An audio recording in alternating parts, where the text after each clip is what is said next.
Hello दोस्तों, स्वागत है आपका हमारी ऑनलाइन क्लास iOS स्प्रिंट्स में। मैं आपके साथ जुड़ रही हूँ। मैं हूँ आराधना तिवारी एंड हमारे पास 61 नंबर का क्वेश्चन है।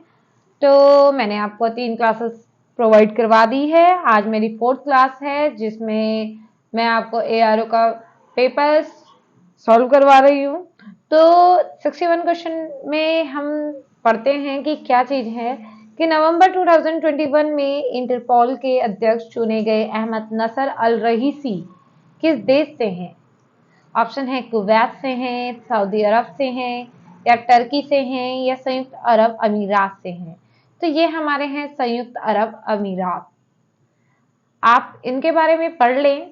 तो 25 नवंबर 2021 को संयुक्त अरब अमीरात के अहमद नसीर अल रईसी अंतर्राष्ट्रीय आपराधिक पुलिस संगठन इंटरपोल के नए अध्यक्ष निर्वाचित हुए। इंपॉर्टेंट लाइन है। 25 नवंबर 2021 को संयुक्त अरब अमीरात के अहमद नसीर अल रईसी, कहाँ के? संयुक्त अरब अमीरात के, ठीक है, इंटरपोल के नए अध्यक्ष निर्वाचित हुए। यह यूएई के गृह मंत्रालय में इंस्पेक्टर जनरल है। उनका कार्यकाल की बात करो तो 4 वर्ष का होगा। यह पहला अवसर है जब मध्य पूर्व एशिया में कई अधिकारी इंटरपोल का प्रमुख बना है। कोई अधिकारी इंटरपोल का प्रमुख बना है। कौन बना है? अहमद नसीर अल रईसी। बार बार इसे बोलते रहिए, लर्न हो जाएगा आपको। इंटरपोल का प्रमुख बने हैं और ज्ञातव्य है कि इंटरपोल 195 सदस्य देशों के साथ विश्व का सबसे बड़ा पुलिस संगठन है।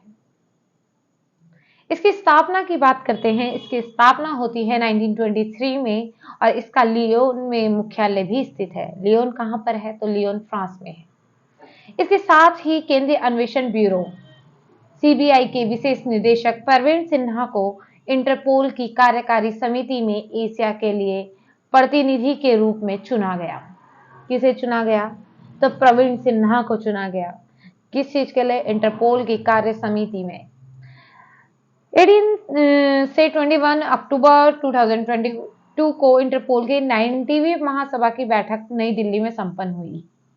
तो आपको नई नई जानकारियां मिल रही हैं। फर्स्ट कि हमारे जो इंटरपोल के अध्यक्ष बने वो कौन बने? पहला क्वेश्चन ये बना। दूसरा क्वेश्चन ये बना कि इनका कार्यकाल कितने वर्ष है। तीसरा क्वेश्चन ये बना कि इंटरपोल में जो स्थापना हुई कब हुई, इंटरपोल का मुख्यालय कहाँ है, फिर है इंटरपोल में सदस्य कितने हैं, फिर है केंद्रीय अन्वेषण ब्यूरो के विशेष निदेशक कौन है, कौन चुना गया या। तो आपके पास एक ही क्वेश्चन में 5-5 6-6 क्वेश्चन बन जाते हैं, तो उन्हें ध्यान में रखिए। तो मैंने आपको बताया कि जो हमारे इंटरपोल के अध्यक्ष हैं वो हैं कौन? अहमद नसीर अल रईसी। कार्यकाल 4 वर्ष। कितने सदस्य? 195। स्थापना कभी थी? 1923 में। और जो हमारे केंद्रीय अन्वेषण ब्यूरो के विशेष निदेशक कौन है? वो हैं प्रवीण सिन्हा,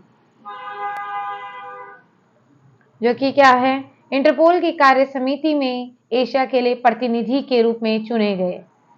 ठीक है, तो आगे चलते हैं नेक्स्ट क्वेश्चन में। Which of the following crop is covered for price control under the price stabilisation fund of the government of India? क्या कहा गया है कि फसल मूल्य नियंत्रण हेतु भारत सरकार के मूल्य स्थिरीकरण कोष के अंतर्गत संरक्षित है। कौन संरक्षित है? गेहूं है या आलू है या चावल है? जो भी बताओ कि कौन सा है, उपयुक्त में से कोई नहीं। तो आपके पास ये ऑप्शन है, ठीक है, और आपके पास ऑप्शन में पोटैटो दे दिया, राइस दे दिया, व्हीट दे दिया, तो आपको उसका आंसर देना है। तो आलू की बात कर लेते हैं। तो जो आलू है वो क्या करा है कि वो हमें price control under the price establish fund of the government of India की भारत सरकार के मूल्य स्थिरीकरण कोष के अंतर्गत ये संरक्षित किया गया है। अगर हम आलू की बात करते हैं, आलू के बारे में पढ़ते हैं कि आलू की फसल मूल्य नियंत्रण हेतु भारत सरकार की मूल्य स्थिरीकरण कोष के अंतर्गत संरक्षित है। ये मैंने अभी बता दिया था आपको।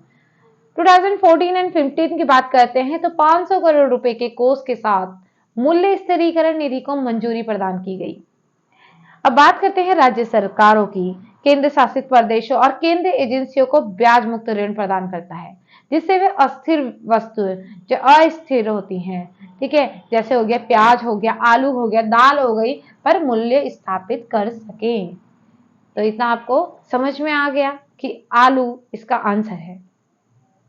नेक्स्ट क्वेश्चन में चलते हैं। अब देखते हैं नेक्स्ट क्वेश्चन क्या है।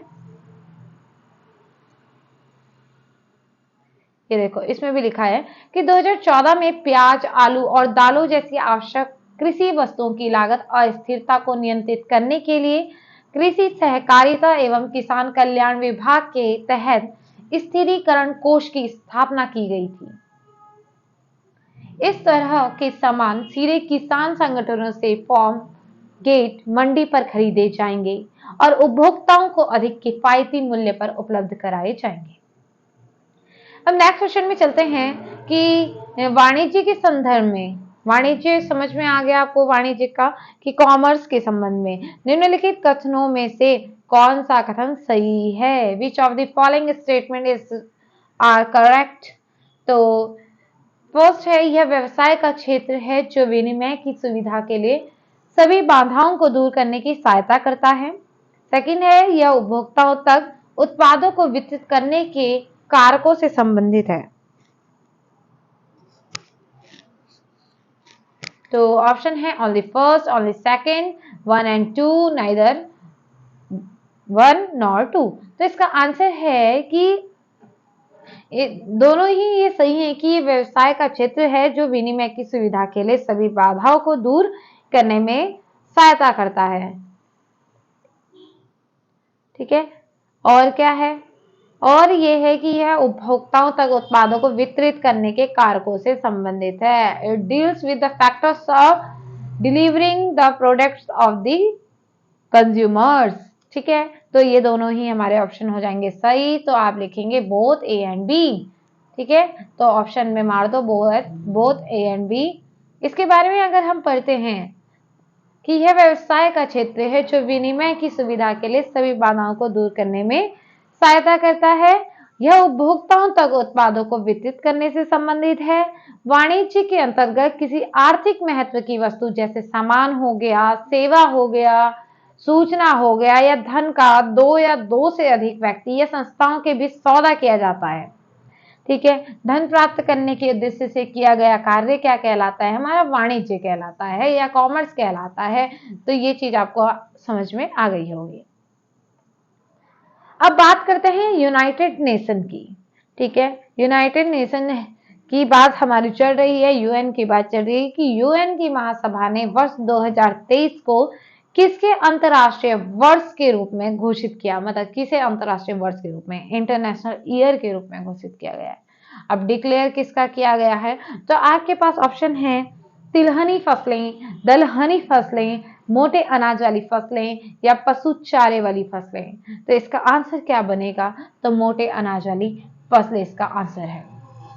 आगे चलते हैं कि संयुक्त राष्ट्र की महासभा ने वर्ष 2023 को मोटे अनाज वाली फसलों का अंतरराष्ट्रीय वर्ष के रूप में घोषित किया है। मोटे अनाज में क्या क्या चीजें आ जाती हैं? तो मोटे अनाज देखो, जैसे हम पहले क्या करते थे, ज्वार हो गया, बाजरा हो गया, जौ हो गया, कोदा हो गया, ये सारी जैसी फसलें हमारे पूर्ण रूप से यूज में लाई जाती थी। लेकिन अब क्या है, अब लोग गेहूं खाते हैं, चावल खाते हैं, और जो मतलब पहले की चीजें थी वो अब इसका जो बोलते हैं कि इसका यूज कम करने लगे हैं लोग। ठीक है, अब क्या है, सरकार इसके लिए भी कार्य कर रही है। तो मोटे अनाज जैसे बाजरा, ज्वार, जौ एवं कोदे जैसी फसलें इसमें आती हैं और इस प्रस्ताव का 70 से अधिक देशों ने समर्थन भी किया। मोटे अनाज का अंतरराष्ट्रीय वर्ष का उद्देश्य बदलती जलवायु परिस्थितियों के अंतर्गत अनाज के स्वास्थ्य लाभ और खेती के लिए इसकी उपयुक्तता के बारे में जागरूकता बढ़ाना है।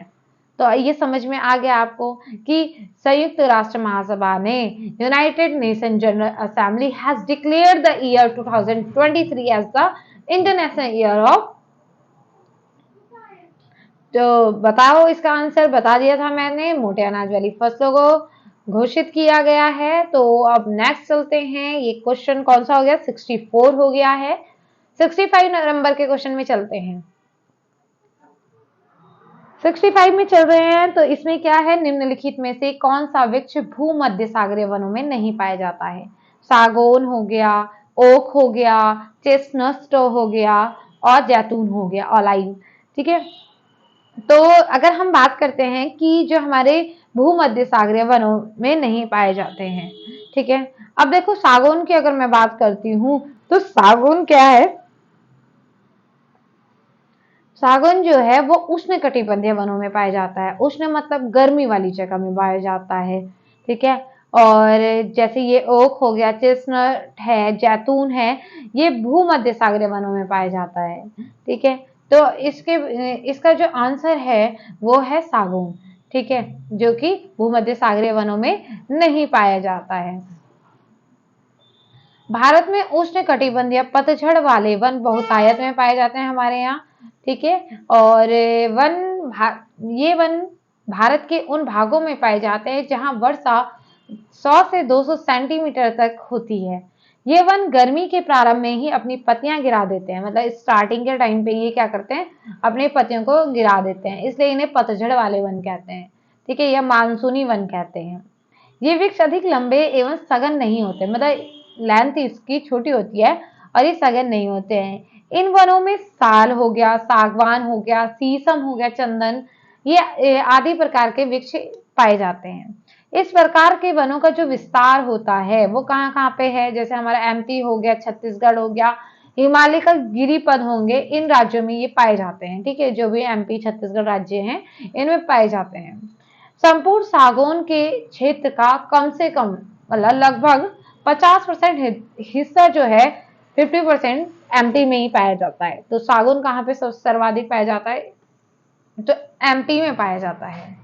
नेक्स्ट है 66 नंबर का क्वेश्चन है हमारा कि निम्नलिखित में से जो मैंग्रोव क्षेत्र गोदावरी नदी के डेल्टा पर अवस्थित है, ठीक है। तो which one of the following mangrove area is situated in the delta region of Godavari river, ठीक है। तो इसमें बताना है कि कहाँ मतलब अवस्थित है, कौन से क्षेत्र में। तो कुंडापुर हो गया, होनावार हो गया, मालपे हो गया, कोरिंगा हो गया। अब बताओ गोदावरी नदी के डेल्टा पर कौन अवस्थित है। जो कोरिंगा की बात करते हैं हम, कोरिंगा, कोरिंगा क्या है, ये गोदावरी नदी के डेल्टा पर अवस्थित है, ठीक है। और सुंदरवन के बाद दूसरा सबसे बड़ा मैंग्रोव क्षेत्र है। सबसे बड़ा कौन सा है, सबसे भारत का सबसे बड़ा है सुंदरवन, ठीक है। और दूसरा हो गया हमारा कौन सा, कोरिंगा। और कोरिंगा की बात कर लेते हैं। उल्लेखनीय है कि मैंग्रोव या अनूप वन ऐसे क्षेत्र होते हैं जो खारे पानी या अर्ध खारे पानी में विकसित होते हैं, ठीक है। तो मैंग्रोव कहाँ पे होते हैं, जहाँ पे पानी क्या होगा, नमकीन होगा या थोड़ा नमकीन होगा, वहां पे मैंग्रोव होते हैं। ये सामान्यतः समुद्र के किनारे, मतलब जो भी मिलते हैं ये समुद्र के पास मिलते हैं। इसके अंतर्गत राइजोफेरा प्रजाति के वृक्षों का भी क्या होता है, विकास होता है। अगर हम रिपोर्ट की बात करते हैं, वन स्थिति रिपोर्ट की 2021 के अनुसार 2019 की तुलना में मैंग्रोव आवरण में 17 वर्ग किलोमीटर की वृद्धि देखी गई। देश में कुल मैंग्रोव आवरण है 4,992 वर्ग किलोमीटर। 3 राज्य जो कि वृद्धि कर रहे हैं, पहला है उड़ीसा, दूसरा है हमारा महाराष्ट्र, तीसरा है हमारा कर्नाटक, ठीक है। तो 8 वर्ग किलोमीटर उड़ीसा कर रहा है, महाराष्ट्र 4 वर्ग किलोमीटर कर रहा है और हमारा कर्नाटक जो है वो 3 वर्ग किलोमीटर कर रहा है, ठीक है। तो नेक्स्ट क्वेश्चन में मैं चलती हूँ। नेक्स्ट क्वेश्चन है कि कौन सा रामसर आर्द्रभूमि स्थल भारत की किसी राज्य में स्थित है, ठीक है। विच one of the following Ramsar wetland sites in situated in any state of India की बात कर रहे हैं। तो देन हम इसे चेक करते हैं, इसके ऑप्शन चेक कर लेते हैं। हुकेरा वेटलैंड हो गया, wild life and bird century हो गया, और तसो मोरीरी लेक हो गई है, बुलर झूल हो गई है। तो इनकी बात करते हैं कि कौन सा रामसर आर्द्रभूमि स्थल भारत के किसी राज्य में स्थित है। तो ये है ये इसका आंसर है point Calimere wildlife and bird sanctuary, ठीक है, कि भारत के लुप्त प्राय और स्थानीय प्रजाति ब्लैक वर्क मृग के संरक्षण के लिए 1967 में पॉइंट कैलिमेरे वन्यजीव और पक्षी अभयारण्य बनाया गया था। कहाँ पे है? तमिलनाडु के नागपट्टिनम जिले में। तो लिखो, मतलब आप इसमें समझिए कि 1967 में बनाया गया, कहाँ पर है? ये तमिलनाडु के नागपट्टिनम जिले में है। ठीक है, वर्ष 2002 में इसे रामसर आर्द्रभूमि शामिल किया था।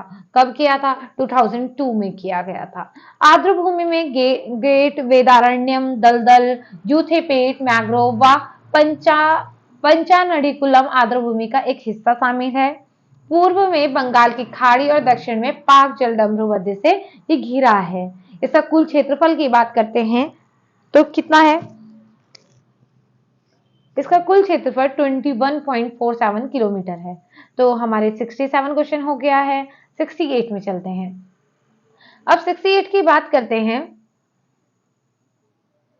68 क्वेश्चन है कि यदि किसी समय राष्ट्रपति एवं उपराष्ट्रपति दोनों का पद रिक्त हो, तब राष्ट्रपति का कार्य कौन करेगा? अब देखो, राष्ट्रपति नहीं है किसी वजह से, उपराष्ट्रपति नहीं है, आपके आगे ऑप्शन है कि हमारा पीएम रहेंगे, या हमारे जो लोकसभा स्पीकर हैं वो रहेंगे, या चीफ जस्टिस ऑफ इंडिया रहेंगे, या नन ऑफ दी अबव, कोई नहीं रहेगा। वो बताना है कि कौन, अगर राष्ट्रपति ना हो, मतलब जो हमारे प्रेसिडेंट वहां पर ना हो एंड वाइस प्रेसिडेंट नहीं है, तो कौन रहेगा? तो इसका मतलब ये पहले भी पूछा गया है, इंपॉर्टेंट क्वेश्चन है। इसमें आप इंपॉर्टेंट भी लिख सकते हैं, और ध्यान में रखने वाली बात है कि अगर ये दोनों नहीं है, मतलब हमारे ना प्रेसिडेंट है वहां पर, ना वाइस प्रेसिडेंट है, तो उस टाइम पे जो हमारा कार्य होता है वो हमारा चीफ जस्टिस संभालता है। जो भी वहां पे उच्च पद पर होगा, चीफ जस्टिस ऑफ इंडिया जो भी होगा, मुख्य न्यायाधीश जो हमारा होगा, वो हमारे पद को संभालेगा। अब इसकी बात कर लें, यदि इसमें लिखा है कि यदि किसी समय राष्ट्रपति एवं उपराष्ट्रपति दोनों का पद रिक्त हो जाए, तो भारत का मुख्य न्यायाधीश कार्यवाहक राष्ट्रपति के रूप में कार्य करेगा तथा उसके कर्तव्यों का निर्वहन करेगा। जब कोई व्यक्ति जैसे उपराष्ट्रपति, भारत का मुख्य न्यायाधीश अथवा उच्चतम न्यायालय या वरिष्ठतम न्यायाधीश कार्यवाहक राष्ट्रपति के रूप में कार्य करता है अथवा उसके कर्तव्यों का निर्वहन करता है, उसे राष्ट्रपति की समस्त शक्तियां व उन्मुक्तियां प्राप्त होती हैं। मतलब जो भी पावर्स होंगी वो जो उस टाइम पे वो पद संभाल रहा होगा उसे वो पावर्स दे दी जाएंगी। वह संसद द्वारा निर्धारित सभी उपलब्धियां, भत्ते व विशेषाधिकार भी प्राप्त करता है। उस टाइम पे उसे वो भत्ते भी मिलेंगे, वो सैलरी भी प्रोवाइड होगी उस पद की। ठीक है, तो ये ध्यान में रखना। आगे चलते हैं नेक्स्ट क्वेश्चन में। 69वां, वर्ष 2020 का प्रथम दिन बुधवार था, तो वर्ष 2021 का अंतिम दिन क्या होगा? The first day of the year 2020 was Wednesday. What was the last day of the year 2021? अब देखो 2020, अगर देखो हमें ये पता होना चाहिए लीप ईयर कौन सा होता है और लीप ईयर कौन सा नहीं होता है। अगर लीप ईयर की बात करते हैं, लीप ईयर चेक करने के लिए आप 4 से डिवाइड देंगे। अगर 4 से आपका पूरा डिवाइड जा रहा है, जैसे 2020, ठीक है, बात हुई 2020 की, ठीक है, तो 4 5 20, ठीक है, 20 से 20 कैंसिल हो गया, 2 उतारा, ठीक है। अब 0 उतारने के लिए हम यहाँ पे 0 लगा लेते हैं और 0 हो गया यहाँ पे, और 2 5 से 20, मतलब ये पूरा हो गया कैंसिल। इसका मतलब क्या है? ये लीप ईयर है, ठीक है, इतना आया। फिर क्या है? जब लीप ईयर है, फर्स्ट डे की बात हो रही है, the first day of the year, ठीक है, पहले दिन की बात हो रही है, मतलब 1 जनवरी की बात थी, तो 1 जनवरी को क्या बताया? वेडनेसडे बताया, 1 जनवरी को बता दिया वेडनेसडे, ठीक है। What was the last day of the year 2021? अब ये तो 2020 की बात थी। अब जानना है हमें 1 जनवरी 2021 को क्या टाइम क्या रहा होगा। अब कभी भी याद रखना है, जब लीप ईयर की बात आती है, जब लीप ईयर होता है तो हम क्या कर देते हैं, जैसे वेडनेसडे है इसे +2 कर दो, ठीक है। अगर आगे जा रहे हो तो +2 और पीछे जा रहे हो तो -2, ठीक है। तो +2 करेंगे तो हमारा क्या आ जाएगा? फ्राइडे आ जाएगा, ठीक है, एफ का मतलब फ्राइडे, समझ लेना, ठीक है। अभी क्या है कि हमें क्या बताना था कि किसका बताना है, 31 दिसंबर 2021 का बताना है, ठीक है, 31 दिसंबर 2021 का बताना है। अब अगर हम बात करते हैं कि 2022, 1 जनवरी 2022 में क्या क्या रहा होगा, तो हमारा रहा होगा शनिवार, माइनस कर दो एक, तो 31 दिसंबर आ जाएगा, तो हमारा क्या आ जाएगा, इसका आंसर फ्राइडे हो जाएगा। चेक कर लेते हैं, इसका आंसर है फ्राइडे, ठीक है। इन्होंने भी इसी प्रकार से बताया है, ये देख लीजिए, समझ लीजिए। नहीं आएगा कमेंट करना, मैं आपको एक क्लास इससे रिलेटेड भी दे दूंगी। नेक्स्ट क्वेश्चन है, consider the following events and arrange them into chronological order. अब इसे व्यवस्थित करना है। प्रोजेक्ट हाथी, जैव विविधता अधिनियम, वन्य जीव संरक्षण अधिनियम, प्रोजेक्ट टाइगर, ठीक है। तो इसका बताना है कि ये कब कब हुए थे, ठीक है। वाइल्ड लाइफ में चलते हैं, मैं इसके सीधा आंसर में चलती हूँ। तो वन्य जीव संरक्षण अधिनियम की बात करते हैं, ये 1972 में हुआ था। वन्य जीव संरक्षण अधिनियम 1972, लर्न कीजिए, वन्य जीव संरक्षण अधिनियम 1972, 2-3 बार पढ़िए तब आपको ज्यादा समझ में आएगा। Project tiger 1973, project tiger 1973, project हाथी, टाइगर पहले आया है, हाथी बाद में आया है, 1992, प्रोजेक्ट हाथी 1992, जैव विविधता अधिनियम 2002। तो फर्स्ट क्या बताया, वन्य जीव अधिनियम कब हुआ था, 1972, ठीक है, वन्य जीव अधिनियम 1972, प्रोजेक्ट टाइगर 1973, प्रोजेक्ट हाथी की बात कर रहे हैं 1992, और अब हमारा है जैव विविधता अधिनियम, ये हुआ 2002 में, ठीक है। तो ये क्लियर हो जाना चाहिए, इन्हें लर्न कर लेना अच्छे से, एग्जाम में ये मेनली पूछे जाते हैं। प्रोजेक्ट टाइगर तो कई बार पूछा भी गया है, ठीक है। ये हमारा कौन से नंबर का क्वेश्चन हो गया, ये हमारा हो गया है 70 नंबर का क्वेश्चन। 71 नंबर पे चलते हैं। विच of the following is not a part of the middle east, कि कौन सा देश मध्य पूर्व का हिस्सा नहीं है। तो आपके ऑप्शन में दे रखा है जॉर्डन और इजराइल, और लेबनान और इजराइल, सीरिया और लेबनान, जॉर्डन और तुर्की, ठीक है। तो इसमें अगर पढ़ेंगे तो ये मध्य पूर्व में शामिल देश जो हैं ये सारे ही हैं शायद से, जॉर्डन है, इजराइल है, इराक है, हमारा ईरान है, लेबनान है, यमन है, कतर है, सीरिया है, तुर्की है, कुवैत है, ओमान है, सऊदी अरब है, फिलिस्तीन है, संयुक्त अरब अमीरात है, साइप्रस है।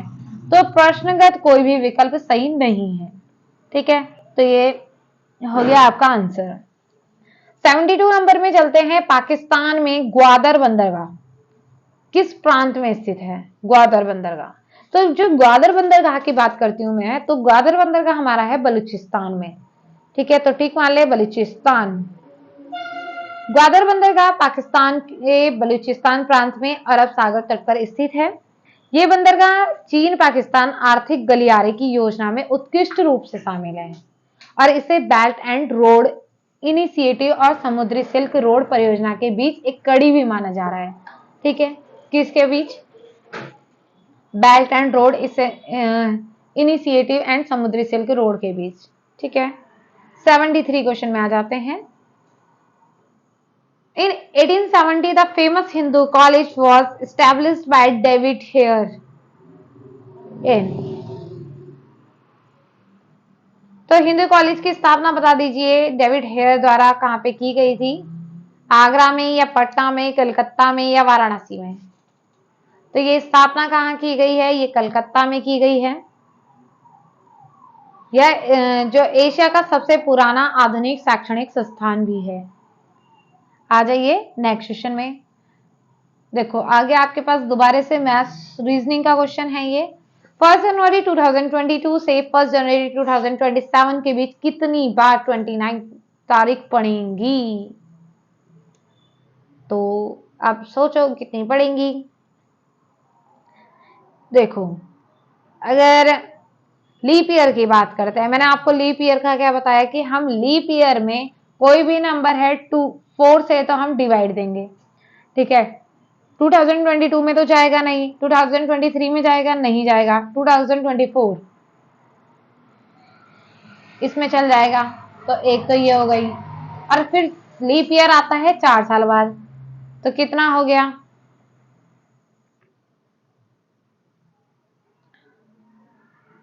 लीप ईयर आता है 4 साल बाद, ठीक है, तो 2028 में आएगा। तो प्रत्येक साधारण वर्ष में फरवरी माह में 28 तारीख है, ठीक है, 28 तारीख तो होती है, जबकि लीप वर्ष में फरवरी माह में 29 तारीख होती है, ठीक है। तो 1 जनवरी से 2022 से 1 जनवरी 2027 के बीच कितनी बार 29 तारीख पड़ेगी? अब एक दिन 12 महीने होते हैं, 12 मंथ होते हैं ना, 12 मंथ, ठीक है। अब 12 मंथ में 29 कितनी बार आया होगा? तो अगर 2022 से गिनो, 22, 23, 24, 25, 26 और 27, 26 ही मान लो, 26, तो 1, 2, 3, 4, 5 साल हो गए, ठीक है। अब 12 पंजे 60 ये कर लो, 60 में से आप क्या माइनस करोगे? 4 माइनस कर दोगे तो 56 आ जाएगा। क्यों आएगा? 4 साल तो 29 आएगा नहीं, मतलब जो हमारी फरवरी वाले हैं वो मैंने काट दिए हैं। तो समझ में आया कि हमारा 56 आंसर कैसे आया? तो ऐसे आया। नहीं आया हो कमेंट करना। ये देखो 56 बार, देख लेना, इसे अपनी तरीके से समझ लेना, ठीक है। मैंने जो समझाया था वो भी अच्छा है। 75 नंबर पे चलते हैं।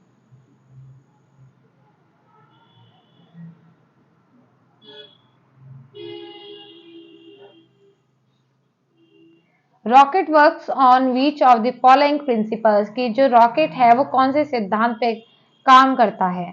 तो अवोगाद्रो परिकल्पना, ऊर्जा संरक्षण, बर्नौली थ्योरम, या मोमेंटम कंजर्वेशन, या संवेग संरक्षण। तो अगर रॉकेट की बात करते हैं तो जो रॉकेट है वो संवेग संरक्षण के सिद्धांत पर काम करता है, ठीक है। तो ये न्यूटन के जो नियम है उससे भी थोड़ा सा उसमें भी देखो क्या क्या चीजें बोली गई हैं कि रॉकेट संवेग संरक्षण के सिद्धांत पर यह काम करता है। देखो ये तो मैंने अभी बता दिया। न्यूटन के द्वितीय नियम के साथ साथ न्यूटन के तृतीय नियम के संयोजन का एक महत्वपूर्ण परिणाम है। इस संवेग संरक्षण का नियम, इस नियम के अनुसार क्या है कि यदि एक या एक से अधिक वस्तुओं के निकाय पर कोई बाहरी बल नहीं लग रहा हो, ठीक है, क्या हो रहा है? कोई बाहरी बल नहीं लग रहा हो तो उस निकाय का कुल संवेग नियत रहता है, अर्थात संरक्षित रहता है। इसके उदाहरण देखे जाएं तो हवा से भरे गुब्बारे, ठीक है, बंदूक से निकली गोली, और क्या बताया था? रॉकेट। ये संवेग संरक्षण की क्या है? उदाहरण है। नेक्स्ट क्वेश्चन है, match list first with list second and select the correct answer from the code given below the list. तो बताते हैं सूची फर्स्ट एंड सूची सेकंड जो हमारी लिस्ट दे रखी है, जिसमें स्मारक और माता के बारे में बताया है। तो list first and list second में हमारा अटाला देवी मस्जिद है, ये किसने बनाई थी? या छोटा सोना मस्जिद किसने बनाया है? कदम रसूल है, अदीना मस्जिद है। ये सारी चीजें पूछी गई हैं कि ये किस किस के द्वारा बनाई गई है। तो इसका देखते हैं। अटाला देवी मस्जिद इब्राहिम शाह सरकी ने बनाई है, ठीक है। और छोटा सोना मस्जिद हमारी जो बनाई है वो बनाई है वली मोहम्मद ने, ठीक है। और कदम रसूल नुसरत शाह ने और अदीना मस्जिद सिकंदर शाह ने। एक बार मैं इसे चेक कर लेती हूँ। अटाला देवी मस्जिद बनाई है इब्राहिम शाह सरकी ने। किसने? इब्राहिम शाह सरकी ने। छोटा सोना मस्जिद वली मोहम्मद। कदम रसूल नुसरत शाह। अदीना मस्जिद पांडुआ सिकंदर शाह। अटाला देवी मस्जिद इब्राहिम शाह सरकी। छोटा सोना मस्जिद वली मोहम्मद। कदम रसूल नुसरत शाह। अदीना मस्जिद पांडुआ ये बनाई है सिकंदर शाह ने। ठीक है, हमारे कितने क्वेश्चन कंप्लीट हो गए हैं? हमारे हो गए हैं 76। अब हम चलते हैं 77 नंबर में। ये है WATCH वॉच 110। तो टाइम को क्या लिखा जाएगा? देखो मुझे ऐसा लगता है कि आप इसके नंबरों को ऐड कर दोगे तो आपका आंसर आ जाएगा, और इसमें कोई मल्टीप्लाई करनी होगी वो चेक कर लेते हैं। देखो 23W जो है वो 23 नंबर पे आता है। A जो है वो फर्स्ट नंबर पे आता है। T 20 नंबर पे आता है। एंड हमारा जो है C थर्ड नंबर पे। H हमारा 8 नंबर पे। ठीक है, तो ये बना, इसका टोटल बनता है 55 और हमने कर दी 2 से मल्टीप्लाई, देन हमारा आंसर आया 110। तो ऐसे ही हमें जो दूसरा नंबर है टाइम, टाइम 2 की बात कर रहे हैं हम। 2 कौन से में है? तो 2 जो है टी जो है वो 20 नंबर पे है, जबकि हमारा जो आई है वो 9 नंबर पे। ठीक है, एम 13 नंबर पे, ई हमारा 5 नंबर पे। तो इसका टोटल है 47। 47 मल्टीप्लाई बाय 2 इक्वल टू 94। ठीक है, तो ये हमारा 77 का आंसर आ गया है। अब हमारे पास क्वेश्चन है, consider the following events and arrange them into a chronological order. ठीक है, कि हमें व्यवस्थित करना है कालक्रम अनुसार। ठीक है, अंबेर की राजकुमारी से अकबर का विवाद, तुकारोई का युद्ध, मालवा पर मुगल आक्रमण, उड़ीसा पर कर्रानी की विजय। अगर हम इसका आंसर जानते हैं कि ये कब कब हुआ, इसका कालक्रम चेक कर लेते हैं।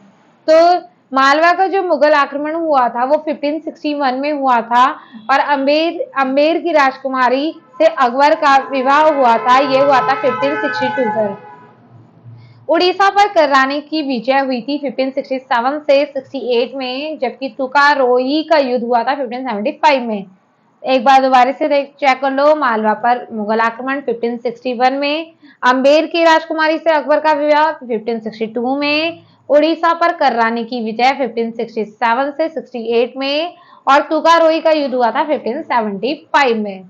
अब बात करते हैं नेक्स्ट क्वेश्चन की, जिसमें एडीपी नीति आयोग ने शुरू किया था। कब किया था? Aspirational district programme of NITI Aayog was launched in. तो ये जनवरी 2018 में स्टार्ट हुआ था। ठीक है, और ये वर्ष 2018 में शुरू हुआ। इस कार्यक्रम का जो उद्देश्य था वो देश के सामाजिक और आर्थिक रूप से पिछड़े जिलों को पहचान कर उनके समग्र विकास में क्या करना है? सहायता करना था। ठीक है, और 28 राज्यों से 115 जिलों की पहचान की गई। गौरतलब है कि यह कार्यक्रम मुख्यतः 5 विषयों, कौन कौन विषय हैं हम उनकी तरफ चलते हैं। तो स्वास्थ्य एवं पोषण, शिक्षा, कृषि एवं जल संसाधन, वित्तीय समावेशन, कौशल विकास और बुनियादी आधारभूत ढांचा। स्वास्थ्य, शिक्षा, कृषि, जल, वित्तीय समावेशन, कौशल विकास और बुनियादी आधार ढांचा केंद्रित है। इस कार्यक्रम के तहत नीति आयोग द्वारा जिलों की प्रगति का मूल्यांकन भी किया गया है, उन्हें भी रैंकिंग दी गई है। नेक्स्ट क्वेश्चन है, भूटान ने दिसंबर 2021 में निम्नलिखित में से किस देश के पीएम को अपना सर्वोच्च नागरिक सम्मान order of the drug Gyalpo प्रदान किया गया? तो ये दिया था इंडिया के। ठीक है, भूटान ने दिया था। भूटान ने जब दिया तो भूटान ने दिसंबर 2021 में भारत के प्रधानमंत्री श्री नरेंद्र मोदी को अपना सर्वोच्च नागरिक सम्मान award order of the drug Gyalpo. देखो ये भी पूछा जा सकता है कि भूटान का सर्वोच्च सम्मान कौन सा है, तो आप बोल सकते हो order of the drug Gyalpo प्रदान किया गया। इसे नगदक पेलजी खोरलो के नाम से भी जाना जाता है, नगदक पेलजो खोरलो। इस सम्मान की घोषणा भूटान के 114वें राष्ट्रीय दिवस के रूप में की गई थी। यह भूटान का सर्वोच्च नागरिक सम्मान है तथा भूटान और वहां के आम लोगों की सेवा करने हेतु सम्मानित भी किया जाता है। तो मैंने आपको टोटल 80 क्वेश्चन मैंने आपको करवा चुकी हूँ और मुझे लगता है कि और एक्स्ट्रा क्वेश्चन मैं आपके सामने लेके आऊंगी जो आपको चीजें समझ में आ जाएंगी। तो आप मेरे साथ ऐसे ही जुड़े रहिए। तो आज की क्लास यहीं पे पूरी होते हुए थैंक यू फॉर वॉचिंग।